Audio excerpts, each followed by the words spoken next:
In a movie filled to the brim with references and homages to great works from film and TV of the past, the only work I ended up thinking about after this was 13 Reasons Why.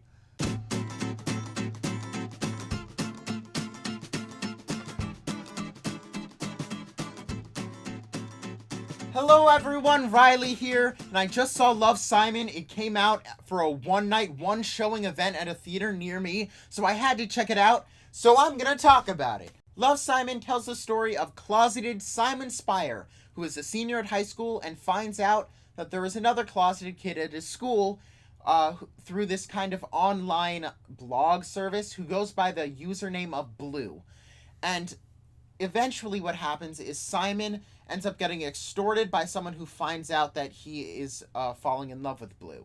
This movie is carried almost entirely by Nick Robinson and his incredible performance in this movie. He is honest and real when he needs to be. He is charming and really likable throughout the entire way through, yet he's a little bit of a D-bag at times, but you still love him. Robinson is able to get the audience to emotionally connect with Simon and feel bad for him when you need to and root for him when you need to, but not elicit such an emotional response that it feels overbearing. He walked the line really, really well.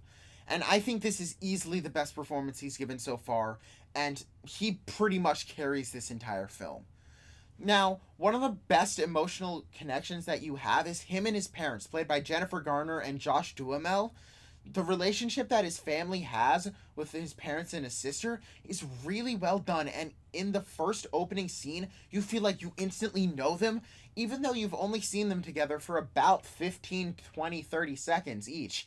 You really get a sense of who each of them is really quickly, so you can just move on along and you don't need to spend as much time with them as you do some of the other characters to really grasp onto them. So the movie can just move on without actually having to lag a bit at the beginning like a lot of these teen movies do. Simon and his group of three closest friends really had a great chemistry together, and you felt like these people had been friends their entire lives, except for Alexandra Shipp's character who just came in, but you felt the chemistry throughout them really well, and the backstory that they had together, while not explicitly expressed, you instantly knew just through the interactions that they had with each other. And all of them, Catherine Langford from 13 Reasons Why, Alexandra Shipp, and Jorge Landenberg Jr., they all did great jobs. The acting across the board is really good. I mean, you have a lot of great supporting characters like Miles Heiser, also from 13 Reasons Why, and Kenyan Lansdale, who was Wally West from The Flash. They're all really good in this movie, and I feel like you had a great sense of the entire world, and the entire school felt very fleshed out, which a lot of these movies don't end up doing, and you only focus on like 4 or 5 characters. So that was a nice, refreshing touch. The writing of this movie is really good. The dialogue is sharp, witty, yet it feels like something that actual teenagers would be saying. Overall, in a similar way to how Black Panther did it, it takes the tropes of the genre, and yes, it does have a lot of the tropes in it, which can work, and in this case it does work because they take them, they use them effectively, yet they slightly subverse them enough that it feels fresh enough that you don't actually care that much. And what ends up happening is you're still slightly on your toes, whereas you know generally where the story's going, you just don't know exactly how it's going to go there. For example, when Simon is trying to figure out who Blue is, you always see Blue as whoever Simon thinks he is. Surprisingly enough, one of the biggest strengths of this movie is its score and its use of soundtracks. Oftentimes, you do not say this about teen movies, but the score is so well done. And similar to the movie overall, it takes sort of tropes that you would have and it subverts them ever so slightly, but it's really impactful. And when you need to have these big emotional moments, they hit hard. And the score is no small part of that.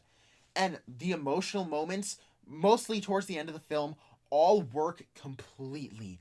And they are probably the biggest highlights of this movie overall, is the way that the emotional scenes play out.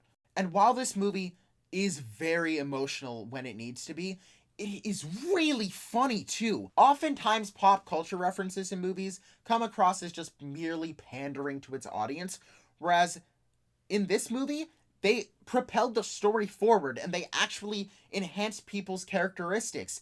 And it just fleshed out the world and it really fit into the movie well and was funny and kind of a cute grab at times, all at the same time. It was brilliant. And while the humor really worked for the majority of this movie, that's where it starts to get into some of its negatives.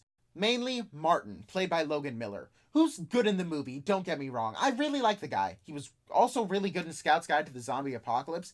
He's a good actor, but I just don't think the character came across the way that I would have intended, because his character is almost entirely on cringe humor. And I hate cringe humor. It isn't funny, it isn't entertaining, it adds literally nothing to the movie, and it just gets me festering the entire way through until I just want to leave. Thankfully, the cringe humor is peppered throughout the film, so it isn't very overwhelming at a time, but it just kind of ruins the flow of the movie to me because I just don't like the sense of humor. Also, Tony Hale, who plays the vice principal, half the time he's hysterical, and I loved this character. The other half the time, he was a little over the top and just kind of annoying, which was really disappointing because these two characters are probably the weakest things of this movie. And yes, there are things you can nitpick about this movie, and I'm going to nitpick because I enjoy just making fun of tiny things that don't really matter. So at the beginning, where is the kind of narration, it flips back and forth between found footage and just regular shots, which was really annoying. No teenager has enough time to eat breakfast, talk to his family for just a brief bit, go pick up 3 people, then go and get coffee, then go back to school, and it's light the entire way. When does this school start? Like 9:45? No. And also, side note, if you have 2 people across the street from each other getting picked up, meet up. Don't go to one house, then go straight across the street to another. It's just annoying. I know that they were trying to do it for the cinematic effect. It was just annoying. I've done 7 high school shows. I know how they work. And while the director of it, fantastic, stole every scene she was in. She killed it. She also says at a point that she needed to cast every single person who auditioned, which that happens, but you don't need to give them a major role. So when she's complaining about it, it just kind of feels far-fetched because that would never actually happen. But those nitpicks don't really intervene in your overall enjoyment of the movie. This movie is really very good. You have a great main character, a great overall body of characters, except for 2. Great emotional weight to certain scenes. It's very funny, and you have really snappy, tight dialogue that feels real, and that's one of the biggest things that comes out of it. It just felt really honest. I'm gonna give Love, Simon an 8.2 out of 10. I highly recommend this movie. So those were my quick thoughts on the movie. Drop down in the comment section below what you actually are excited about for this movie, and if you've seen it, what do you think? So if you like this video, drop a like down below, comment what you thought, and subscribe. And as always, thanks for watching.